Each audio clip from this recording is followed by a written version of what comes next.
اعوذ باللہ من الشیطان اللعین الرجیم بسم اللہ الرحمن الرحیم الحمد للہ وکفا وسلام علی عبادہ الذین اصطفیٰ. درود بھیجئے محمد و آل محمد.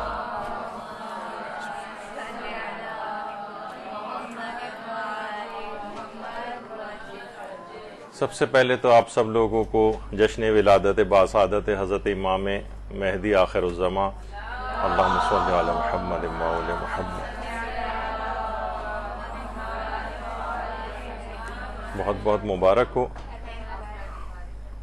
1188 سال گزر گئے ہیں. اس لحاظ سے یہ فراق بھی طولانی تر ہوتا جا رہا ہے کہ ہماری گناہگار آنکھیں ابھی تک امام کے رخ انور کے دیدار سے ابھی تک محروم ہیں. تو بہرحال پروردگار عالم سے دعا ہے کہ جلد از جلد یہ غیبت کے پردے چاک ہوں اور امام زمانہ علیہ السلام جلد از جلد ظہور فرمائیں. درود بھیجئے محمد و آل محمد صلی اللہ علیہ محمد.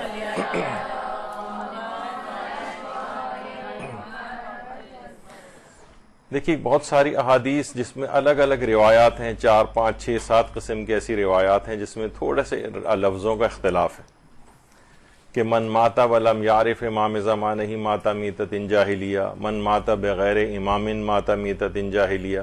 جو شخص امام کے بغیر مر گیا وہ جاہلیت کی موت مرا، جو امام کی معرفت حاصل کیے بغیر مرا وہ جاہلیت کی موت مرا. بہت ساری اس طرح کی روایات ہیں. کتب اہل سنت کے اندر بھی یہ روایات مختلف طریقوں سے آئی ہیں. دیکھیں ایک تو امام کی کم سے کم اتنی معلومات ہونی چاہیے کہ جس سے انسان جاہلیت کی موت سے بچ سکے، کہ اس زمانے میں اللہ کی طرف سے ایک امام ہے جس کی اطاعت ہم پر فرض کی گئی ہے. یہ کم سے کم معرفت کا درجہ ہے. اور اس کے بعد جتنے معرفت کے درجات ہیں، جتنے آپ امام کے متعلق اپنے معلومات کو بڑھائیں گی، جتنی ان کی سیرت و کردار کے متعلق معلومات بڑھائیں گی، جتنا ان کے متعلق معلومات حاصل کرتی جائیں گی، اسی قدر معرفت امام میں اضافہ ہوتا جائے گا. جس قدر اطاعت میں اضافہ ہوگا اسی قدر معرفت میں اضافہ ہوگا. اور اس کی کوئی حد اور انتہا نہیں. یعنی کم سے کم کی تو حد اور انتہا ہے کہ ہمارے زمانے کا ایک امام ہے جس کی اطاعت اللہ کی طرف سے ہم پر واجب قرار دی گئی ہے. بس یہ آپ کو جاہلیت کی موت سے ہم آپ کو بچا لیتا ہے. لیکن اس کے بعد کتنے زیادہ اور مقامات اور معرفت کے درجات ہیں اس کی کوئی حد اور انتہا نہیں. اس میں جتنی معلومات آپ اپنی بڑھائیں گی اسی قدر معرفت میں بھی اضافہ ہوگا. یہی وجہ ہے کہ عام طور پر ہم دیکھتے ہیں کہ آیت اللہ بہجت کی آج بہت سارے اقوال ہم نقل کریں گے کیونکہ زمانے غیبت کا جو یہ پورا غیبت کا زمانہ ہے اس کو علماء اور مجتہدین کس نگاہ سے دیکھتے ہیں. عنوان بھی ہمارا یہی ہے کہ ایک دفعہ ایک مدح خوان تھا، وہ بہت ہی زیادہ اس نے جو ہے امام کی شان میں اشعار پڑھے. اور بعض اوقات یہ بھی ہوتا ہے کہ شاعر حضرات بالکل غزل کے انداز میں شاعری کر رہے ہوتے ہیں کہ ان کی قد و قامت، چہرہ اور گیسو اور چشم و رخسار اس کی تعریف میں اپنے اشعار کہے. ان کی بھی اپنی جگہ اہمیت ہے. یعنی ایسا نہیں ہے کہ وہ کوئی ناجائز چیز ہو. لیکن آغا تقی بہجت نے ان کو کہلا بھیجا کہ امام زمانہ کی جسمانی اوصاف کو باریک بینی کے ساتھ بیان نہ کرو بلکہ ان کی رفعت شان اور عظمت مقام کو بیان کرو. تو عام طور پر ہم لوگ یہی دیکھتے ہیں کہ شعراء حضرات بھی صرف بہت سے اسی حد تک رہ جاتے ہیں. یعنی امام کی ان کو اپنا معلومات بڑھانی چاہیے. احادیث میں امام کی جو خصوصیات بیان کی گئی ہیں ان کو اشعار کے اندر لے کر آنا چاہیے. تو وہ جو عام طور پر غزل کا سا انداز ہوتا ہے کہ محبوب کے اس طرح سے خد و خال کو بیان کرنا، وہ امام زمانہ کے سلسلے میں بھی یہ بات ہو جاتی ہے. تو اس کی طرف سے یعنی ان کی جس قدر خصائل اور ان کی رفعت شان کے متعلق معلومات ہوگی اسی قدر وہ بیان ہو سکیں گے. تو دیکھیے حضرت حجت سے ہمارا تعلق جو ہے وہ کیسا ہونا چاہیے.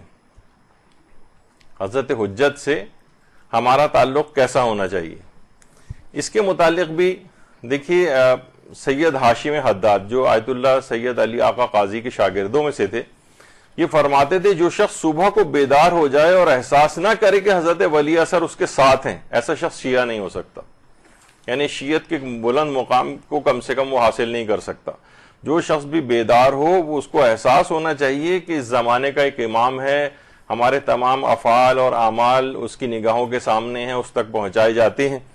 تو فرماتے ہیں صبح کو بیدار ہو، احساس ہی نہ کرے۔ اب بعض اوقات ہمیں ایسا لگتا ہے کہ گویا امام زمانہ علیہ السلام ہماری زندگیوں سے ایک ارریلیونٹ ہیں، یعنی ہمیں بظاہر ان کی کوئی ضرورت محسوس، ہمارے ٹھیک ٹھاک حالات چل رہے ہیں، مالی حالات بھی چل رہے ہیں، چھوٹی موٹی مشکلات آتی ہیں، لیکن امام زمانہ ایسا لگ رہا ہے کہ ان کے بغیر بھی ہمارا گزارا ہو رہا ہے، معاذ اللہ۔ یہ والی چیز نہیں ہونی چاہیے۔ اچھا، ہاشم حداد ان کے جو والد تھے سید قاسم، وہ ہندوستانی تھے، لیکن ان کی والدہ عراقی تھی، اور 26 سال، یعنی اتنے، میں اس لحاظ سے ان کا کالم پیش کریں، 26 سال یہ آیت اللہ سید علی آقا قاضی کی خدمت میں رہیں۔ تو بہت بڑے مقام اور مرتبے کے حامل یہ علماء ہیں، یہ عالم دین بھی تھے، اور اس لحاظ سے ایک بہت ہی زیادہ ان کی ایک اور خصوصیت یہ تھی کہ ہر وقت زبان پر یا صاحب الزماں یا صاحب الزماں، فقط یہی ان کے زبان کے اوپر رہتا تھا۔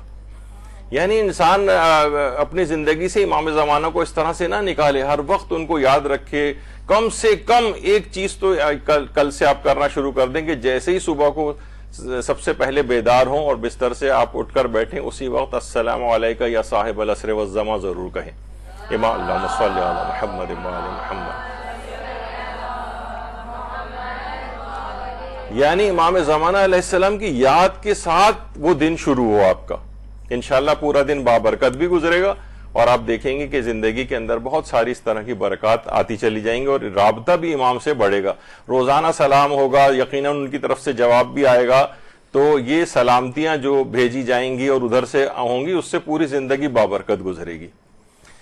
اچھا، اسی طرح سے آیت اللہ سید علی آقا قاضی، وہ بھی یہ فرماتے تھے وہ آنکھ نابینا ہے جو صبح نیند سے بیدار ہونے کے بعد امام زمانہ کو نہیں دیکھتی، یعنی اپنے دل کی آنکھوں سے کم، یعنی اسی طور پر جو ہاشم حداد کہتے تھے، اپنے استاد ہی کی بات کو دوسرے انداز سے پیش کرتے تھے کہ وہ شخص شیعہ نہیں ہو سکتا، یہاں علی آقا قاضی فرماتے ہیں وہ آنکھ نابینا ہے، یعنی گویا اس کی آنکھوں میں روشنی نہیں ہے، جو صبح بیدار ہونے کے بعد امام عصر کو نہیں دیکھتی سے مراد یہ ہے کہ ان کا احساس نہیں کرتی۔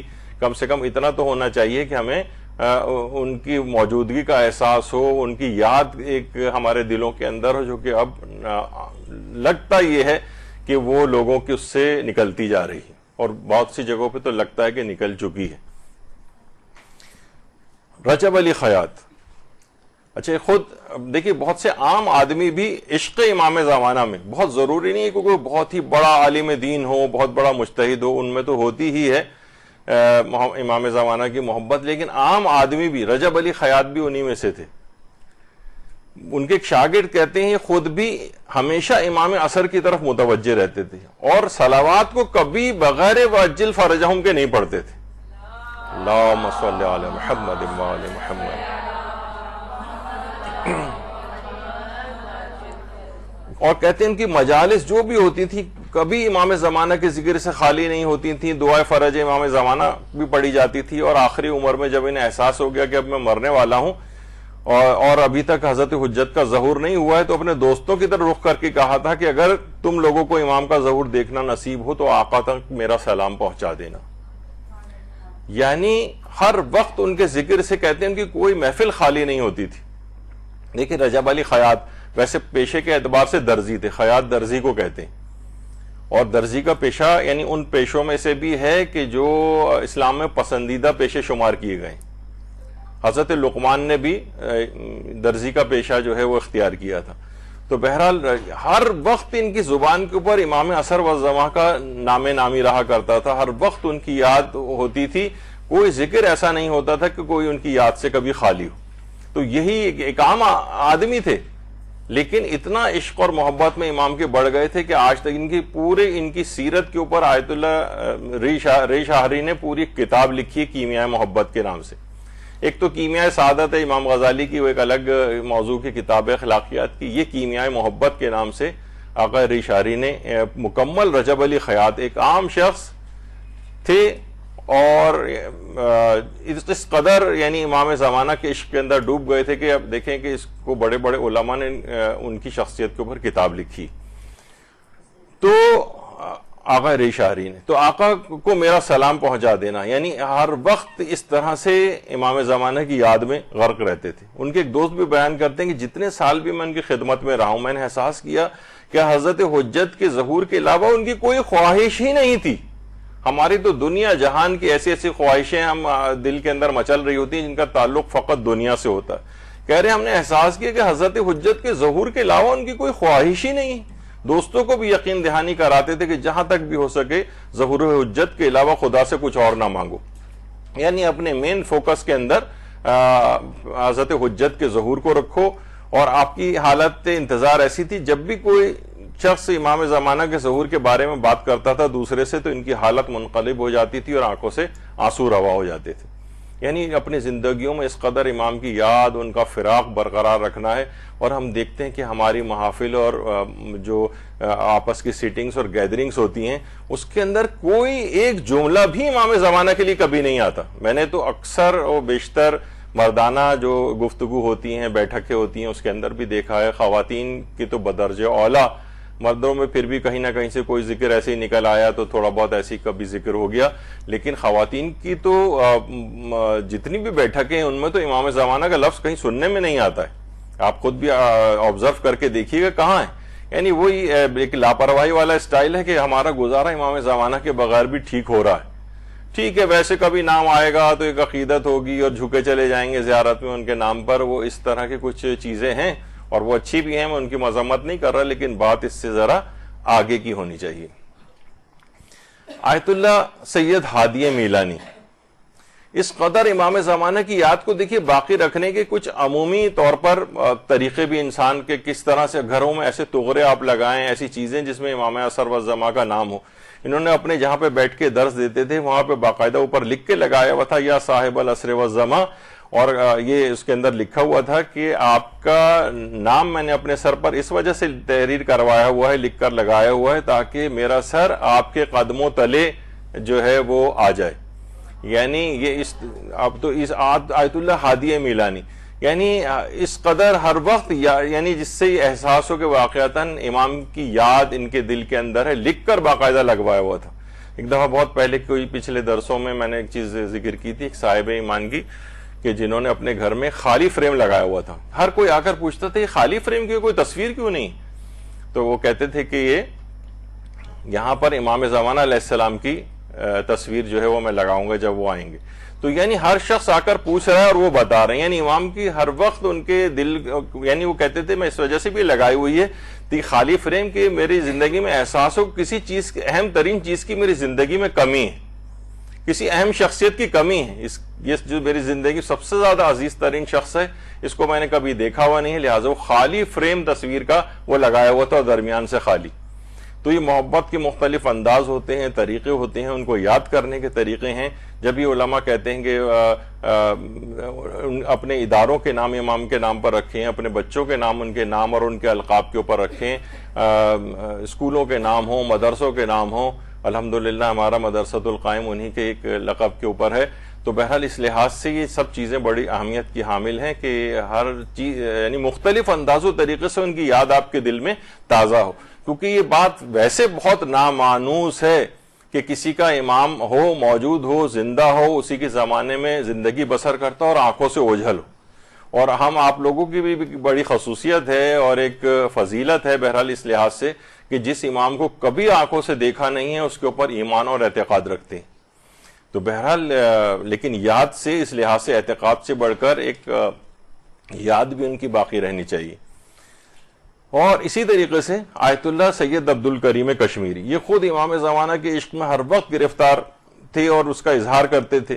وہ فرماتی ہیں کہ آیت اللہ کشمیری بدھ کی راتوں کو مسجد سہلہ جاتے تھے، مسجد کوفہ بھی جاتے تھے، وہاں صبح کے اعمال جو ہے وہ انجام دیتے تھے. اور فرماتی ہیں کہ اس بارے میں جو چیز سب سے زیادہ اہم ہے وہ یہ ہے کہ آپ اس دوران حضرت حجت کو زیادہ سے زیادہ پکارتے تھے اور اکثر یہ جملہ کہتے تھے یا ابا صالح المہدی. ان کے ایک شاگرد بھی یہ کہتے تھے، ہم اکثر ان سے جملہ سنتے تھے یا حجت ابن الحسن ادرکنی.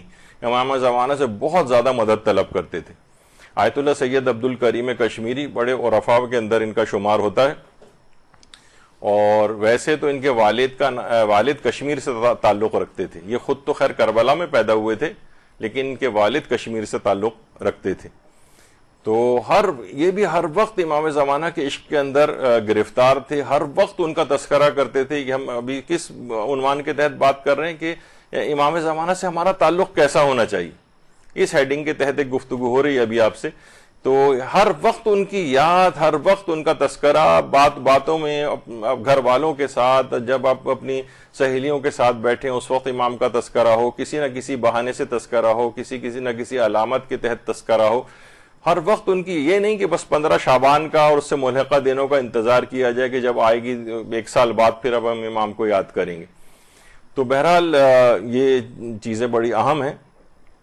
ان کے والد بھی جو تھے آیت اللہ، اصل میں ان کا نام عبد الکریم اسی وجہ سے رکھا تھا کہ عبد الکریم، آیت اللہ شیخ عبد الکریم حائری سے ان کے والد جو ہے وہ بہت متاثر تھے، اس لحاظ سے ان کا نام یہ رکھا گیا تھا، لیکن بڑے عرفا میں ان کا بہرحال شمار ہوتا ہے.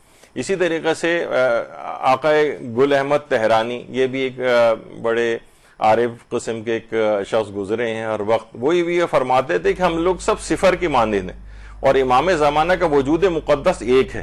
جب تک امام زمانہ ظہور فرما کر ساتھ شامل نہیں ہوں گے ہم کسی عدد میں شمار نہیں ہو سکتے، یعنی زیرو کوئی بھی چیز نہیں ہے. ایک کا لفظ اس کے ساتھ آ کر لگتا ہے تو پھر اس کے بعد جتنے بھی زیرو اس کے ساتھ لگ جائیں پھر وہ اس کی طاقت کو بڑھاتے چلے جاتے ہیں. فرماتے ہیں یعنی اے وہ ہستی جس کے وجود کی بنا پر تمام موجودات ہیں، آپ کی سخاوت ہر وجود کا سرمایہ ہے. اگر آپ نہ ہوتے نہ ہماری سانسیں چلتی، نہ یہ آہیں ہوتی، بولنے اور سننے کا کوئی زمزمہ نہیں ہوتا. یعنی امام زمانہ کی اس قدر قطب عالم امکان، قطب دوران امام زمانہ علیہ الصلوۃ والسلام، انہی کے وجود اللہم صلی علی محمد وآل محمد. یعنی ہم سب نہ ہونے کے برابر ہیں، ہم سب صفر ہیں.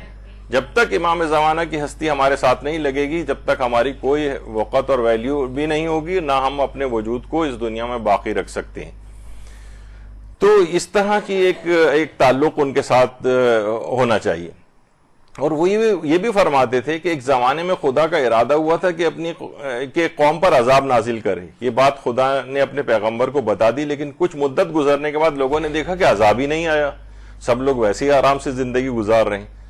تو پیغمبر خدا نے عرض کی کہ یہ کیا ہوا پروردگارا، یعنی عذاب کیوں نازل نہیں ہوا؟ تو جواب ملا ہے میرے نبی، میں نے انہیں اپنے ساتھ مناجات کی لذت سے محروم رکھا ہے.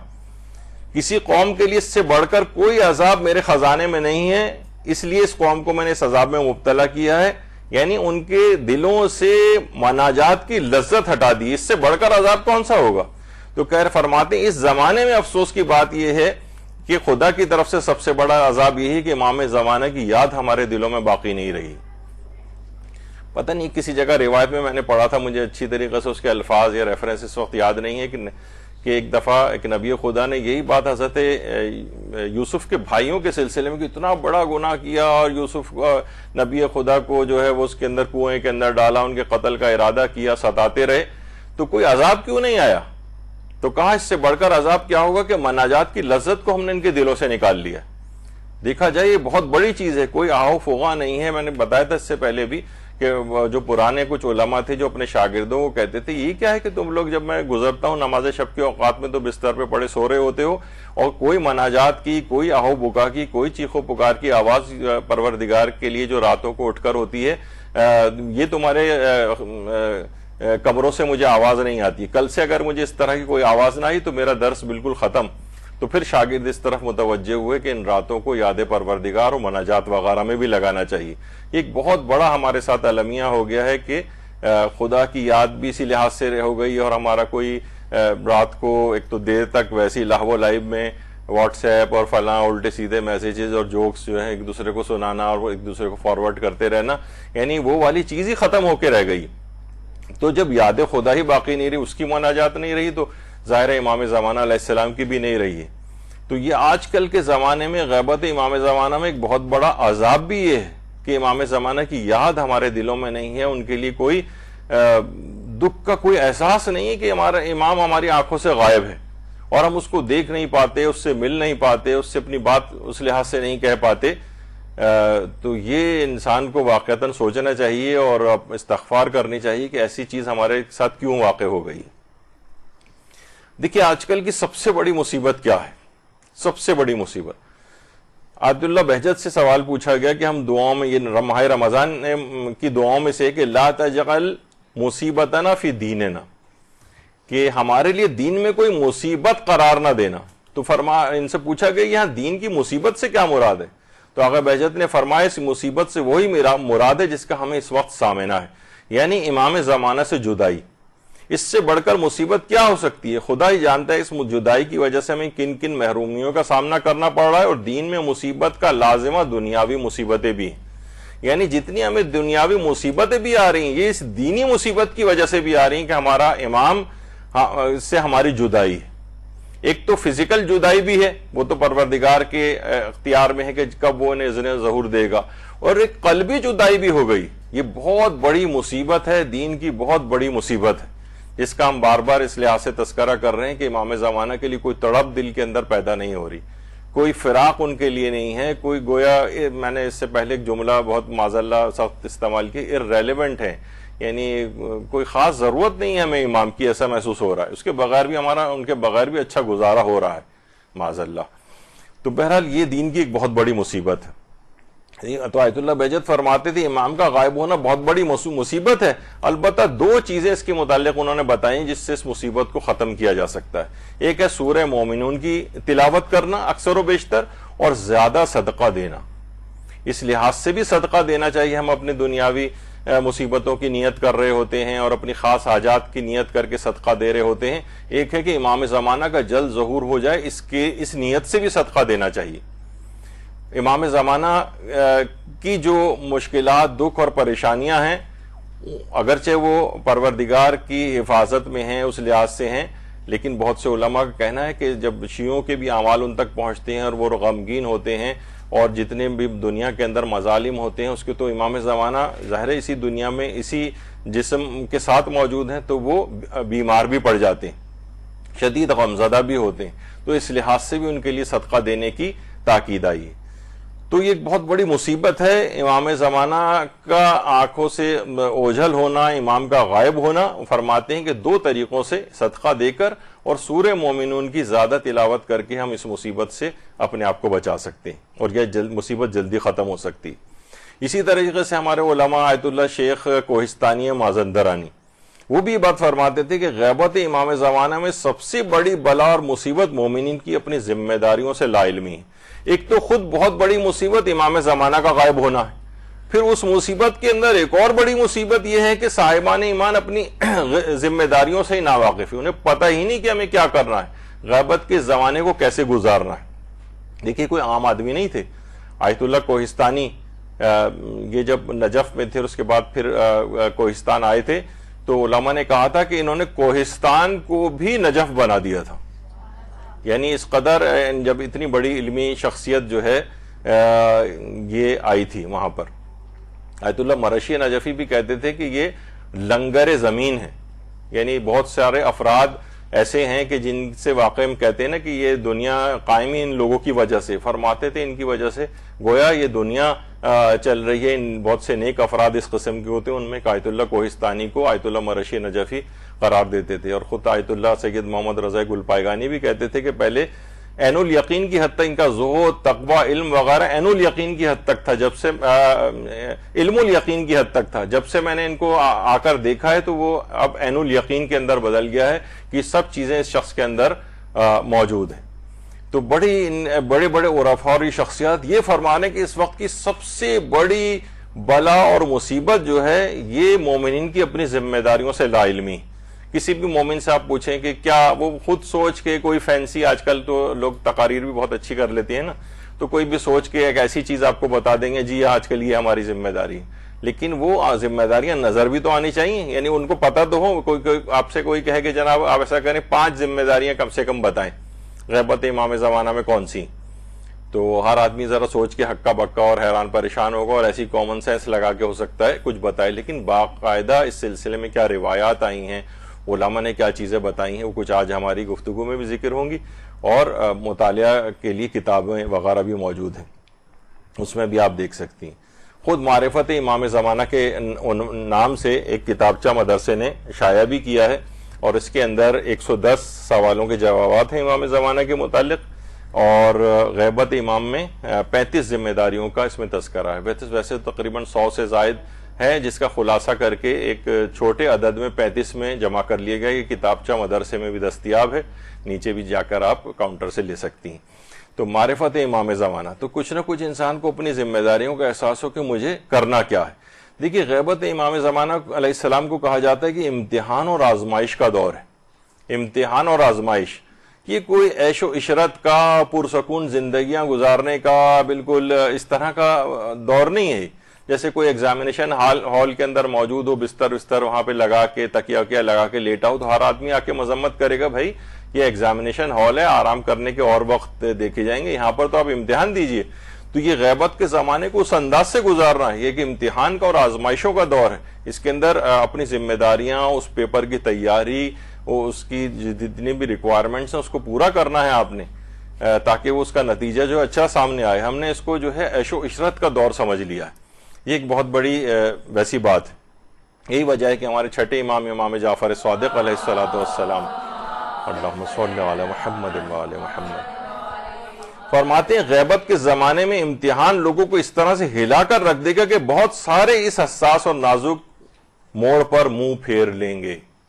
یعنی غیبت کے زمانے میں امتحان جو ہوگا مومنین کا, یہ لوگوں کو اس طرح سے ہلا کر رکھ دے گا کہ بہت سے لوگ دین سے خارج اس طرح سے ہو جائیں گے.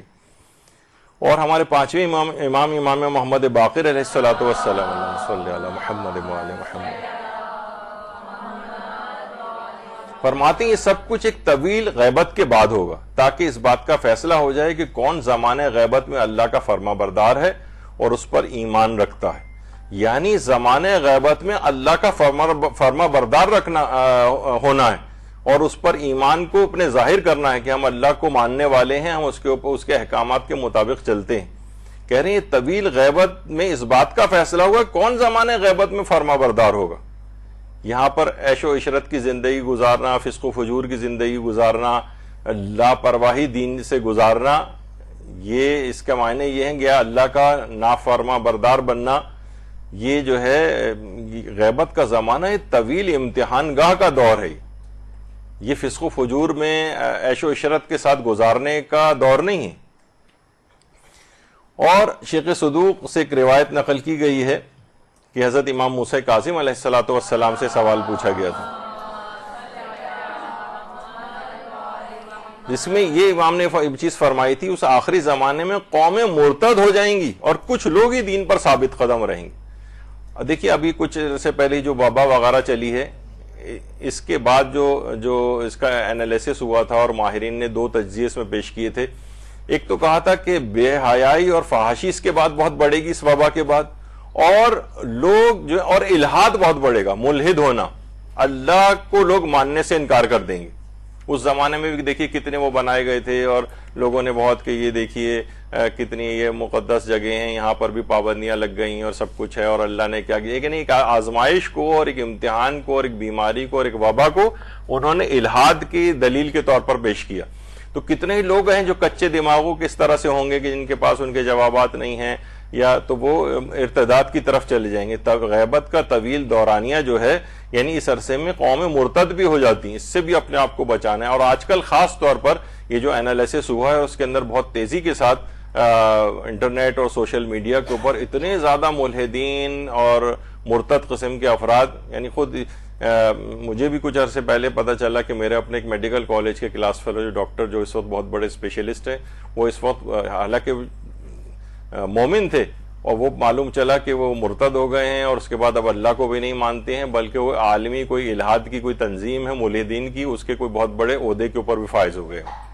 تو بعض اوقات یہ بھی دیکھیے اپنی اولادوں کو بھی اس سے بچانا ہے. انٹرنیٹ کی جو وبا ہے ہر وقت جو اس لوگوں کے ہاتھوں میں, سوشل میڈیا ہے کچے دماغوں میں, تو یہ جو اس میں افواہیں پھیلانے والے اور اس قسم کی چیزوں کو, تو بچوں کے یا تو ان کو بھی, بچوں کو بھی اس لحاظ سے عقائد کے اعتبار سے مضبوط کرنا ہے کہ ملحدین کی اس طرح کی بہت سی باتوں سے کہیں وہ دوسری طرف نہ نکل جائیں. خاص طور پر ویسٹرن کنٹریز کے اندر جو ایک بہت بڑا چیز ہے کہ ٹھیک ہے اس وقت جو یہاں پاکستان اور انڈیا سے لوگ وہاں پر گئے ہیں, یہ والی نسل کسی حد تک ہے وہاں, یا جن کی تھوڑے بہت بچوں وہ متوجہ تھے اور بچوں کی تربیت کی وہ, لیکن کہا جاتا ہے کہ تیسری جو وہاں پر نسل ہوگی ان میں سے بہت بڑی تعداد ایسی ہوگی جو ملحد بن جائے گی.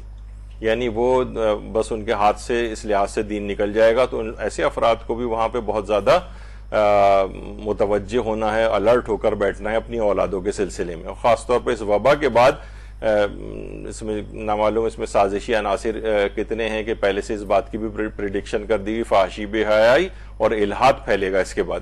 وہ ویسے اپنی آنکھوں سے ہوتا ہوا نظر بھی آ رہا ہے کہ کس طریقے سے لوگ دین کو چھوڑ رہے ہیں. تو غیبت کا سخت زمانہ بھی اسی طرح سے. اور ظہور امام سے پہلے مومنین کو آزمایا بھی جائے گا. یہ دیکھیے خود روایات ہیں, محمد ابن مسلم کہتے ہیں میں نے چھٹے امام امام جعفر صادق علیہ السلام سے سنا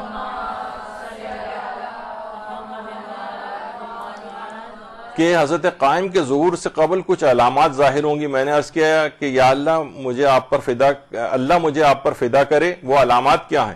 فرمایا اللہ کا ارشاد ہے کہ ہم تمہیں ضرور بھی ضرور آزمائیں گے.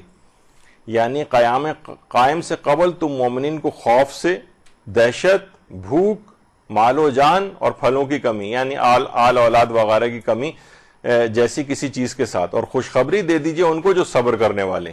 یعنی یہ آزمائشیں بالآخر آئیں گی حضرت قائم سے پہلے. مومنین کو خوف ہوگا, دہشت ہوگی, دہشت گردیاں ان کے ساتھ ہوں گی, بھوک سے مراد یہ کہ معاشی تنگ دستی ہوگی اور بہت ساری اس طرح کی چیزیں, مال اور ان کے جان کے خوف ہوں گے, اور ان کے اولادوں کو بھی خطرات اس انداز سے لاحق ہوں گے. اور صبر کرنا ہے اس کے اندر اپنے آپ کو, یہ نہیں کہ ذرا سا چند ایک شہادتیں ہو گئیں تو ہمارے نوجوان اکثر اپنے اس سے بہت زیادہ جذباتی ہو جاتے ہیں اور علماء دین وغیرہ کے خلاف باتیں کرنا شروع کر دیتے ہیں, بعض اوقات مراجع کی طرف بھی لے جا رہے ہوتے ہیں. یہ سب دین سے یہ تو پوری تاریخ بھری پڑی ہے. خود ائمہ کے ادوار جب ائمہ خود موجود تھے, سامنے موجود تھے, اور پیغمبر اکرم کے سامنے ہو رہا ہوتا تھا. حضرت عمار یاسر کی والدہ, حضرت عمار یاسر کے والد, ان کو باقاعدہ شکنجوں میں کسا جا رہا ہوتا تھا, اور پیغمبر اسلام سامنے سے گزرتے تھے اور کہتے تھے ان کو مخاطب کر کے کہتے تھے کہ تمہارا انجام بالآخر جنت ہے. لیکن اس وقت کوئی ایسا یعنی بہرحال اس کو صبر کر کے اس چیز کو برداشت کرنا, یہ نہیں کہ انسان ہر وقت تلوار اور کلیشنکوف نکال کے جو ہے وہ اس طرح سے میدان کے اندر آ جائے. تو یہی ہے کہ بے شک امام نے فرمایا خوشخبری دے دی ہے ان کو, جو قرآن کی آیت بھی وہ بشر الصابرین, کہ جو صبر کرنے والے ہیں اس موقع پہ اپنی ذمہ داریوں کو بس وہ جو ہے وہ پورا کریں گے اور صبر سے کام لیں گے. تو ظہور سے پہلے مومنین کو آزمایا جائے گا, خوف, دہشت, بھوک, مال و اولاد, ان سب تمام چیزوں سے. یہ سب باتیں بہت پہلے سے بتا دی گئیں. اچھا اب دیکھیے جو انتظار فرج یعنی امام کے ظہور کا انتظار, اتنا عظیم ترین ثواب. ابھی پہلے تو آپ ثواب سنیے گا, اس کے بعد یہ اتنا عظیم ثواب کیوں ہے دماغ میں آئے گا. دیکھیے ثواب کیا ہے کہ پانچویں امام یہ بات فرماتے ہیں, جان لو جو اس امر یعنی امام زمانے کے ظہور کا منتظر ہے اس کو روزہ رکھنے والے اور نماز پڑھنے والے جیسا ثواب ملے گا. یعنی انتظار کر رہے ہیں آپ, کچھ نہیں رہے, بس منتظر ہیں ان کے. یہ آپ کو روزہ رکھنے اور نماز پڑھنے کا ثواب ہر لمحے اور ہر سیکنڈ آپ کو مل رہا ہے. کتنا عظیم بات ہے یہ. پھر پیغمبر اکرم فرماتے ہیں خدا سے اس کے کرم کا سوال کرو, خدا چاہتا ہے کہ اس سے سوال کیا جائے, اور سب سے برتر عبادت ظہور کا انتظار ہے. اسی طرح سے امیر المومنین علیہ السلام ارشاد فرماتے ہیں کہ ہمارے صاحب امر کا انتظار کرنے والا ایسے ہے جیسے کوئی شخص اللہ کی راہ میں جہاد کر کے اپنے ہی خون میں لوٹ رہا ہو. اس قدر یعنی ثواب ہے صرف انتظار کا. یہ کون سا انتظار ہے. اچھا آیت اللہ بہجت بھی یہ بات فرماتے ہیں طویل اپنے بیان کے اندر کہ یقیناً جو لوگ الہی آزمائشوں اور امتحانات سے کامیاب ہو جائیں گے تو حضرت امام زمانہ کی طرف سے ان پر خدائی لطف و عنایت ہوگی. یعنی جو زمانے غیبت ہے اس کے اندر جو آزمائشیں ہوں گی, جو ان آزمائشوں سے اور امتحانات میں کامیاب ہو جائیں گے, ان پر خصوصی قسم کی اللہ کی لطف و عنایت نازل ہوگی. تو بہرحال یہ ہے کہ دیکھیے ظلم و ستم اور یہ سب کچھ چیزیں اس کے اندر اپنے آپ کو رکھنا ہے اس طرح سے کہ اس امتحان میں کامیابی ملے. اچھا اب کون سا انتظار, بس ایسی انتظار مثلا سگریٹ پیتے ہوئے بیڈ پہ لیٹ کے ٹی وی دیکھتے ہوئے یہ کہ ہم کہیں گے ہاں جی یہ انتظار ہو رہا ہے بڑا. انتظار فرج کا ایک طریقہ ہے. آیت اللہ بہجت یہ فرماتے تھے کہ ظہور سے پہلے جو اپنے دین اور ایمان پر ثابت قدم رہیں گے ان پر لطف و عنایت کی جائے گی. دین اور ایمان پر سے باتیں قدم نظر آنا چاہیے. جہاں قدم ڈگمگا رہے ہوں، فسق و فجور کی زندگی نظر آ رہی ہو، یہ سے باتیں قدم تھوڑی ہے. یہ ہے انتظار صحیح. جو شخص غیبت امام میں، چوتھے امام فرماتے ہیں ہماری ولایت پر ایمان رکھ کر ثابت قدم رہے، اللہ اس کو شہداء بدر و احد کے مرتبے کے 1000 شہداء کا ثواب عطا فرمائے گا. اب سوچئے تو کس قدر عظیم ثواب ہے انتظار کا. لیکن کون سا انتظار؟ وہی جو دین پر ثابت قدمی کے ساتھ ہو. ثابت قدمی کے ساتھ. جبھی چھٹے امام یہ فرماتے ہیں کہ پیغمبر اکرم صلی اللہ علیہ وآلہ وسلم کہ تم لوگوں کے بعد ایک ایسی قوم آئے گی جس میں سے ہر ایک شخص تم میں سے 50 افراد کا ثواب کمائے گا. ایک آدمی کو 50 آدمیوں کا ثواب. کہا گا یا رسول اللہ، کہا گیا ہم جنگ بدر و احد میں اور حنین میں آپ کے ساتھ تھے، ہمارے درمیان میں قرآن نازل ہوا ہے، یعنی ہم اس کے زیادہ مستحق ہونے چاہیے. پیغمبر نے فرمایا جو کچھ وہ تحمل اور برداشت کریں گے، اگر تم کرنا چاہو تو ان جیسا صبر کر نہیں پاؤ گے. یہ آخری زمانے کے لوگوں کے متعلق بات کہی گئی ہے کہ ایک ایسی قوم آئے گی جو 50 افراد کے برابر ثواب جو ہے وہ ایک شخص پائے گا خالی. درود بھیجیے محمد.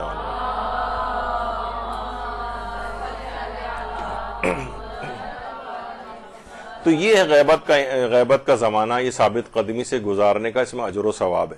دین پر ثابت قدم رہے. اور یہ بھی پانچویں امام نے فرمایا کہ وہ جو قرآن کی آیت ہے یا ایھا الذین آمنوا اصبروا وصابروا ورابطوا واتقوا اللہ لعلکم تفلحون، صاحبان ایمان صبر کرو اور ایک دوسرے کو صبر کی تلقین کرو اور رابطہ برقرار رکھو. اس کے بارے میں پوچھا گیا کہ مولا اس سے کیا مراد ہے؟ امام نے فرمایا واجبات کی ادائیگی پر ثابت قدم رہو.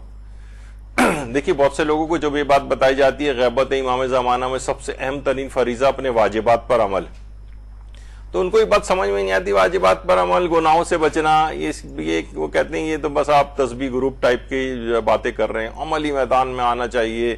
وہ اپنی جگہ ہر چیز کا دیکھیں مقام اور محل ہے. یہ جو افراد اپنے اس انداز کا تزکیہ کر چکے ہوتے ہیں وہی پھر عملی میدان میں آگے بھی آتے ہیں.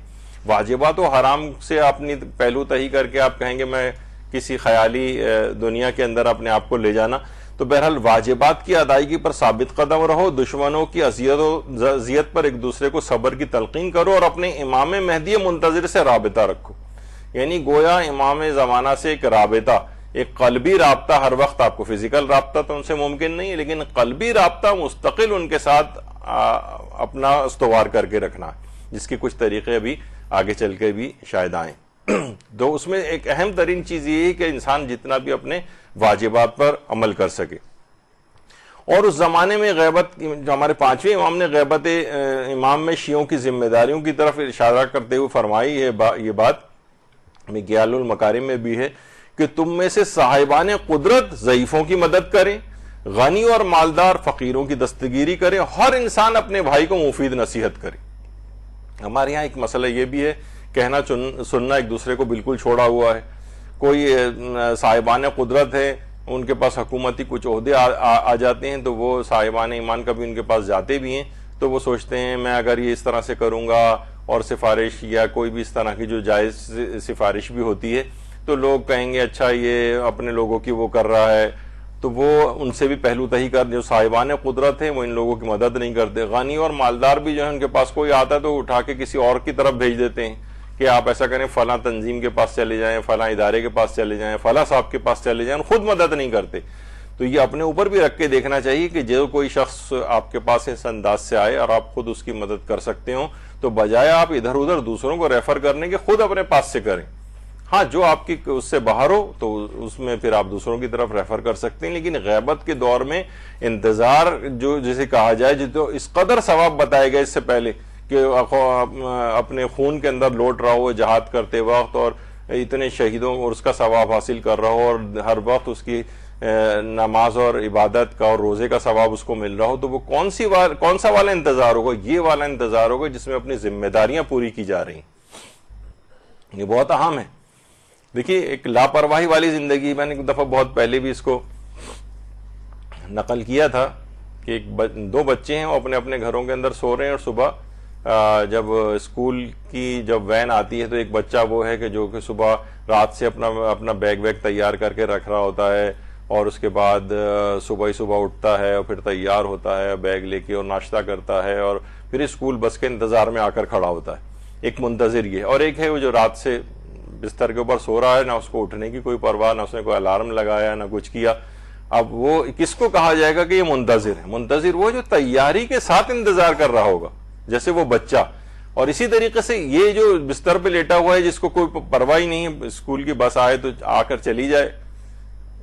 دیکھیے وہ ہمارے ایک عالم ہیں نجم الدین طبسی، وہ یہ فرماتے ہیں کہ امام زمانہ علیہ السلام کی ٹرین چل پڑی، اب اس ٹرین کے اوپر سوار ہونا ہے، اور ہر کس و ناکس اس ٹرین پر سوار نہیں ہو سکے گا. اس کو اپنی کچھ وہ جو ٹکٹ لینا ہوگا اور کچھ ریکوائرمنٹ اس کو پوری کرنا ہوگی، ورنہ وہ تو ان کی ٹرین تو چل پڑی، اب اس میں ہر شخص کو اپنی مطابق جو ہے وہ سوار ہونا ہے. تو یہ سب چیزیں ایسی ہیں جو غیبت میں ان تمام ذمہ داریوں کو پورا کر رہا ہوگا، یہی اس ٹرین میں سوار ہو سکے گا. حضرت امام زمانہ علیہ السلام نے یہ بات بھی ارشاد فرمائی ہے، اللہم صلی علی محمد کہ تم لوگوں میں سے ہر ایک کو صرف وہی اعمال انجام دینے چاہیے جو تمہیں ہماری محبت سے قریب کرے، ہر اس عمل سے اجتناب کرنا چاہیے جو ہماری ناراضگی سے قریب کرے. یعنی اس کے معنی ہیں کہ امام زمانہ خود فرما رہے ہیں وہ انجام دو گے وہ اعمال جو محبت سے قریب کرنے والے ہوں گے، اور ان تمام اپنے ایسے اعمال سے دوری اختیار کرنی ہوگی جو ہماری ناراضگی سے قریب کریں. یہ خود انہوں نے ایک طریقہ کار بتا دیا ہے. احتجاج طبرسی کی بھی روایت ہے، توقیات کے اندر ان چیزوں کا تذکرہ آیا ہے.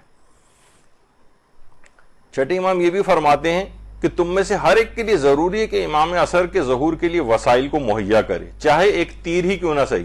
اچھا، اللہ تعالیٰ اس کی نیت کے خلوص کو دیکھتے ہوئے اس کی عمر اتنی طولانی کر دے گا کہ امام اسے اپنے انصار و اعوان میں بعد ظہور شامل کر لیں. اچھا، لوگ اس کو کیا سمجھتے ہیں؟ وسائل مہیا کرے چاہے ایک تیر ہی کیوں نہ صحیح. اب بہت سے لوگ گھر میں ایک تلوار لے کے رکھتے ہیں، کوئی اب گن لے کے دیوار کے اوپر لگا دیتے ہیں کہ یہ دیکھیں خود. تو یہاں پر دیکھیے سمبولک ہے، یہاں پر تیر یعنی ہر وہ وسائل اختیار کرنا، ہر وہ چیز اختیار کرنا کہ جس سے امام زمانہ کا ظہور نزدیک تر ہو سکے. یہاں تیر سے مراد وہ باقاعدہ وہ تیر، وہ پسٹل، وہ تلوار، وہ گن، وہ کلیشنکوف نہیں ہے جو دیوار کے اوپر معاذاللہ لگانی ہے. یعنی وہ بھی اپنی جگہ کے اوپر اپنی اہمیت ہے ان تمام چیزوں کی جب ان کا وقت آ جائے، لیکن یہاں پر یہ مراد نہیں کہ ہر زمانے میں لوگ اس طرح سے یہ اسلحے وغیرہ لے کر رکھیں. یہاں مقصد ہے کہ ہر وہ طریقہ کار، ہر وہ چیز جو کہ امام زمانہ کے ظہور کو نزدیک کر سکے اور ان کے لیے وسائل مہیا کر سکے کہ امام ظہور فرمائیں. دیکھیے امام زمانہ علیہ السلام جب ظاہر ہے عالمی حکومت ایک دنیا کے اندر قیام کریں گے، جس سے پہلے بھی کئی دفعہ ہم اس بات کو ذکر کر چکے ہیں اور علماء یہ بات کثرت سے بیان کرتے ہیں. تو ایک عالمی حکومت کے قیام میں جب پوری دنیا کی، جب آپ دیکھیں چھوٹا سا ایک شہر ہوتا ہے، اس میں کتنے ہزاروں کارکنان کی ضرورت ہوتی ہے ایک شہر کو چلانے کے لیے. امام زمانہ کے وہ کارکن ہوں گے تو وہ فسق و فجور کی زندگی گزارنے والے تو نہیں ہوں گے، وہ جاہل تو نہیں ہوں گے. اس کا مطلب یہ ہے کہ اور عالمی حکومت کے لحاظ سے کتنے لاکھوں کروڑوں افراد کی ضرورت ہوگی. تو اس موقع پر اچھا یہ تو نہیں ہوگا کہ بس کوئی معجزہ ہو جائے گا اور سارے صاحبان ایمان فوراً جتنے بھی اس موقع پر موجود ہوں گے وہ سارے اچانک سے بٹن دباتے ہی نیکوکار بن جائیں گے، وہ سارے عالم بن جائیں گے بٹن دباتے ہی. ایسا تو نہیں ہوگا. تو بہرحال اتنے افراد کی تعداد کو بھی مہیا کرنا ہے، ان عادل افراد کی جو مختلف عہدوں کو سنبھال سکیں. اب ڈاکٹر بھی اگر ہیں تو جناب ڈاکٹر عادل ڈاکٹر ہونے چاہیے، انجینئر ہے تو عادل انجینئر ہونے چاہیے، چارٹرڈ اکاؤنٹنٹ ہے تو وہ عادل یعنی دین کو جانتا بھی ہو اور اس کے مطابق عمل بھی کرتا ہو، یعنی ایسے افراد کی ضرورت ہوگی. تو وسائل کے اندر یہ ساری چیزیں شامل ہیں. اس سے مراد تیر، تلوار اور گن وغیرہ شامل نہیں ہیں. وہ اپنی جگہ پر وہ خود ان کی ایک اہمیت ہے جب اس کا موقع آتا ہے. تو بہرحال یہاں پر زمان غیبت کو اس طرح سے گزارنا ہے کہ ایسے افراد کی تعداد کو بڑھانا ہے. اب مدرسہ بھی دیکھیں اس لحاظ سے کام کرتا ہے کہ تقوی اور پرہیزگاری والے افراد، علم رکھنے والے افراد، کیونکہ یہاں پر ہر شخص ایک ہی شعبے سے تو وابستہ نہیں آتا ہے، مختلف لوگ مختلف جگہوں سے آپ کی ایفیلیشن ہوتی ہے اور اپنی فیلڈ آف ورکنگ ہے. سب افراد کی، تو اپنے اپنے جگہوں کے اوپر جائیں، خاص طور پر چلیں کوئی پروفیشن کے اعتبار سے نہ بھی ہوں تب بھی گھریلو تربیت کے اعتبار سے بچوں کی اور معاشرے کی وہ والا کام تو ہر شخص کر سکتا ہے، امر بالمعروف تو کر سکتا ہے، ایک دوسرے کو اچھی نصیحت تو کر سکتا ہے، خود ذمہ داریوں میں سے ایک ہے غیبت امام میں۔ تو یہ والے وسائل جو ہے مہیا کرنے اور اس طرح سے انتظار امام کرنا ہے، یعنی ایسا نہیں کہ لاپرواہی بس بیٹھے ہوئے ہیں اور انتظار ہو رہا ہے، خوب گلچھرے اڑائے جا رہے ہیں، ہم کہہ رہے ہیں کہ ہم تو انتظار کر رہے ہیں اور خاک و خون کے اندر لوٹنے کا جہاد کے اندر جو ہے وہ ثواب آپ کو مل رہا ہے اور ہر سانس میں نماز اور روزے کا ثواب مل رہا ہے، تو اس انتظار کا ثواب نہیں ہے، بلکہ ایسے انتظار کا ثواب ہے کہ جو کہ اس طرح سے امام کے ظہور کی راہ کو ہموار کرنے والے وسائل کا انتخاب کیا جائے۔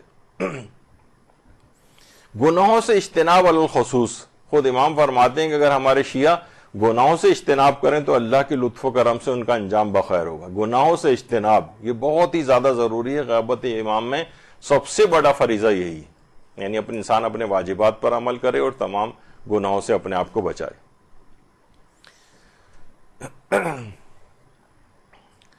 اور اس سے پہلے بھی ہم نے ذکر کیا تھا آیت اللہ محمد حسین طباطبائی کا، یہ فرماتے تھے کہ تم نیک بن جاؤ، امام زمانہ تم کو ڈھونڈتے ہوئے خود آئیں گے، یعنی ضرورت نہیں ہوگی کہ ہم ڈھونڈتے پھریں، یعنی ایک ایسا ارتباط امام کے ساتھ آپ کا ہو جائے گا کہ آپ کے لیے پھر وہ غیبت و شہود تقریباً دونوں بالکل برابر ہو جائیں گے۔ وہ کہہ رہے ہیں نیک بن جائیے آپ، یہ سب سے اہم ترین ذمہ داری، یعنی نیک بن کر ہی امام زمانہ کو آپ بلائیے، نیک بنو، امام زمانہ خود تمہیں ڈھونڈتے ہوئے آ جائیں گے۔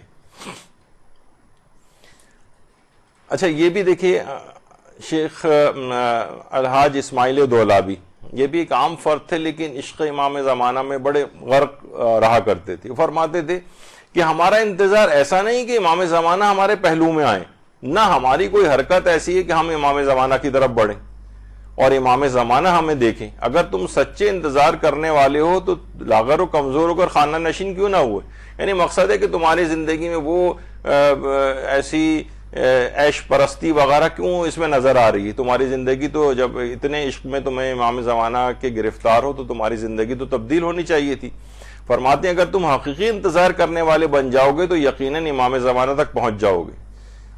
فرماتے تھے کیا اس قدر بے حسی اچھی ہے کہ دوست اگر ایک سفر میں 1 گھنٹہ دیر سے آئے تو کس قدر ہاتھ پاؤں مارتے ہو، ڈھونڈتے پھرتے ہو، اسے فون وون کرتے ہو کہ بھائی اب تک کیوں نہیں آیا، اور اگر تم واقعی امام زمانہ کا انتظار کرتے ہو تو اس کے آثار کہاں ہیں؟ جس طرح اس دوست کو دیر سے آنے کے آثار ہو رہے تھے آپ کے کہ وہ کیوں نہیں آیا، فون کر رہے ہیں، وہ لوگوں سے پوچھتے پھر رہے ہیں، اور یہاں امام آپ کا جو ہے وہ اس کی غیبت طولانی تر ہوتی جا رہی ہے اور آپ میں کوئی آثار ہی نظر نہیں آ رہے، کوئی اضطراب ہی نہیں۔ کہتے ہیں اگر تم امام زمانہ کے انتظار میں ہو تو کیا تمہیں دنیا کا اتنا غم ہونا چاہیے؟ یعنی جتنا ہم غم دنیا کے اندر گرفتار رہتے ہیں، یہ بھی مل جائے اور وہ بھی مل جائے اور وہ بھی مل جائے اور وہ بھی مل جائے۔ کہا جاتا ہے نا کسی ماں کا اگر بچہ کھو جائے تو دنیا کی ساری نعمتیں اس کے سامنے آپ کھانے کی لا کر رکھ دیں، مال و دولت لا کے رکھ دیں، وہ پریشان ہو کر صرف بچے کو ڈھونڈتی پھرے گی، اس کی طرف التفات بھی نہیں کرتی وہ۔ تو کم سے کم اس قدر تو امام زمانہ کے متعلق وہ ہونا چاہیے کہ جو جتنا ہم اپنے اولاد کے سلسلے میں، یا مثلا خواتین ہیں جناب، سونے کی ایک انگوٹھی اگر گم جاتی ہے تو پورے گھر کو تہوالا مچا دیتی ہیں اور ماسیوں کی کھال ادھیڑ دی جاتی ہے اور وغیرہ سب کچھ ہوتا ہے، یعنی اس کے اس گمشدگی کے آثار نظر آتے ہیں، کوئی قیمتی چیز ہماری زندگی سے کم ہو گئی ہے، غائب ہو گئی ہے۔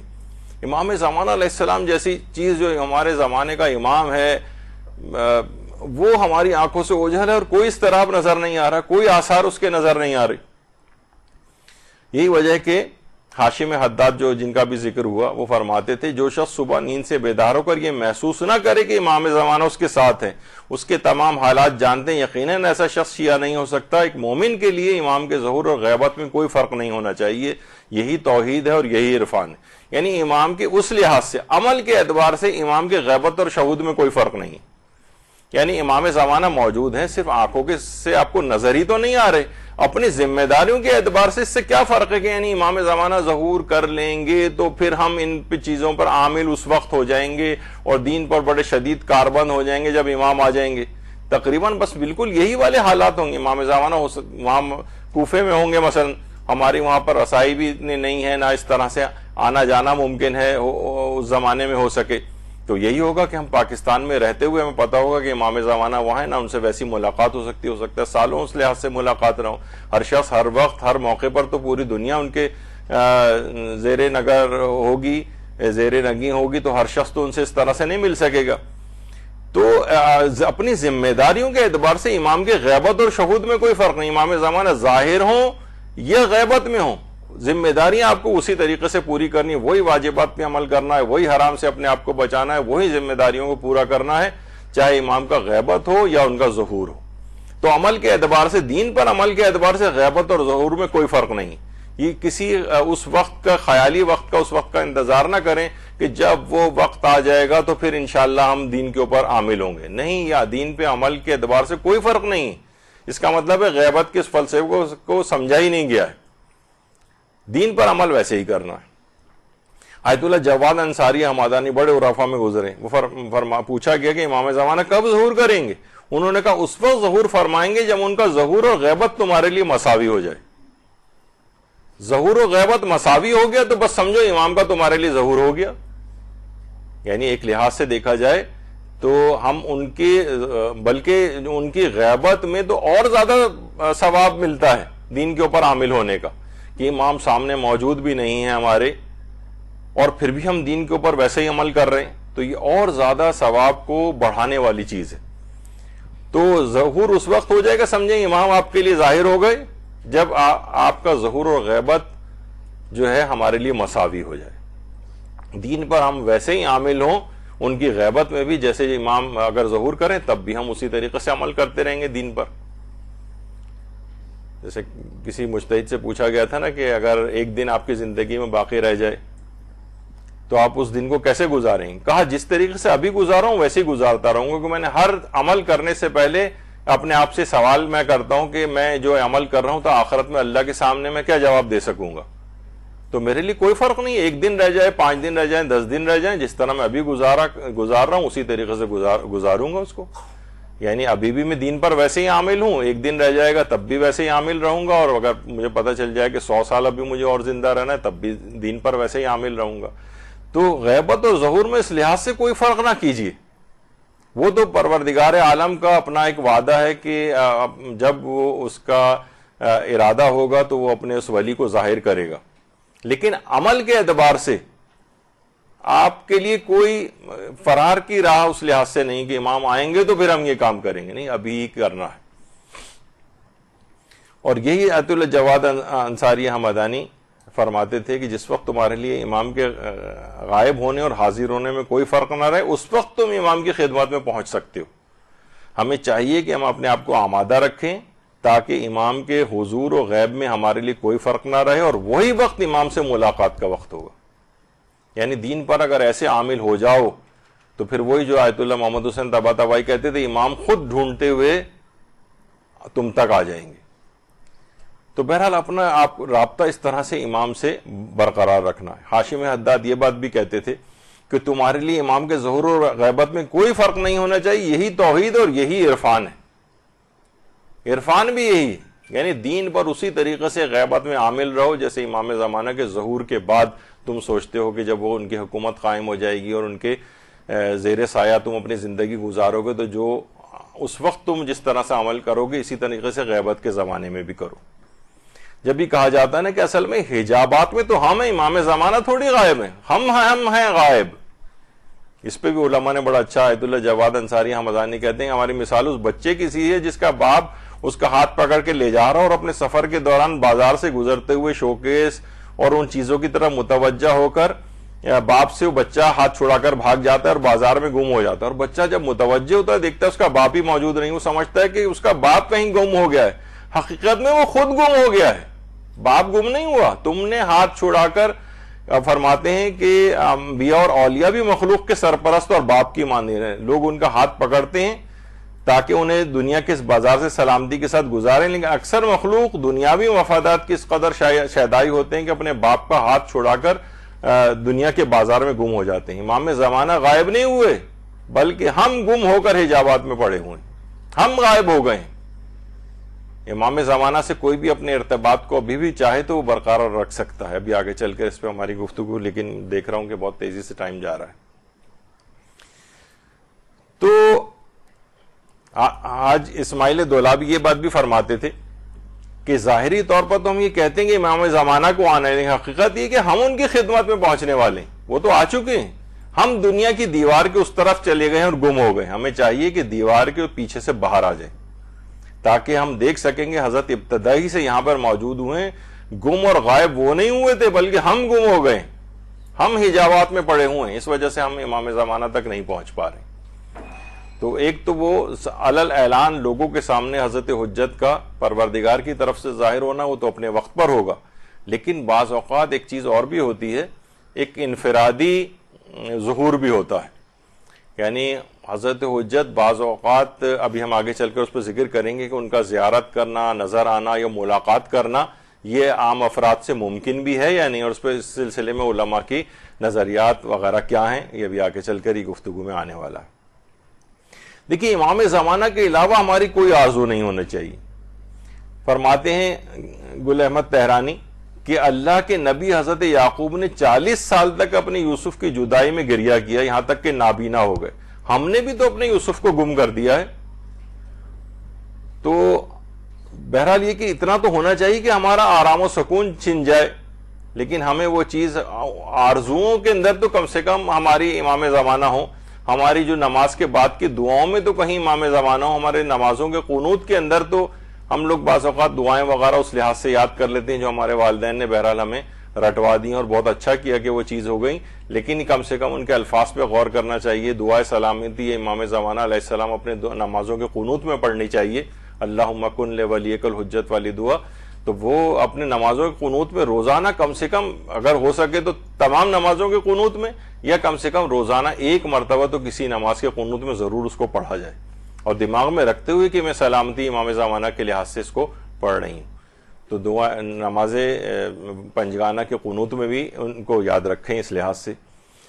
آیت اللہ کشمیری سے پوچھا گیا کہ بعض لوگ یہ پوچھتے ہیں کہ جمعے کے دن عصر کا وقت غمگین کیوں لگتا ہے جمعے کے دن؟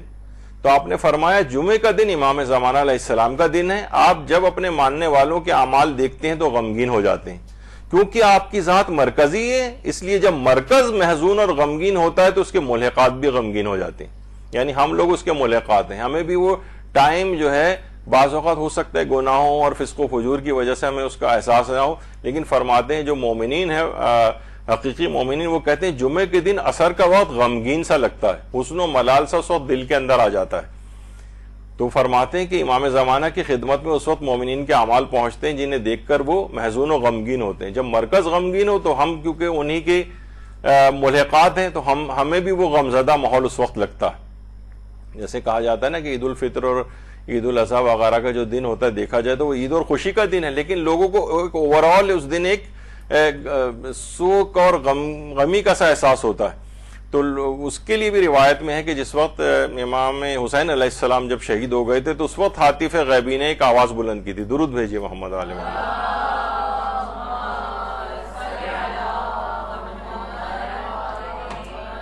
کہ اس قوم نے فرزند پیغمبر کو شہید کر ڈالا، اب خدا انہیں کبھی حقیقی عیدیں دیکھنا نصیب نہ کرے.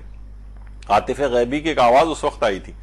تو یہ اس کا ایک اثر اور نتیجہ نکلا کہ وہ دل سے وہ خوشیاں اور وہ نکل گئیں. اگرچہ عید کا دن خوشی کا دن ہے لیکن ہر شخص محسوس کرتا ہے کہ اس دن، جیسے اس کو اپنے الفاظ میں لوگ کہتے ہیں بڑا بور سا دن گزرتا ہے، اور اس سے پہلے بلکہ چاند رات کی حد تک ایک بڑی گہما گہمی تھی، لیکن اس کے بعد عید کا دن ذرا افسردہ ٹائپ کا ہو جاتا ہے.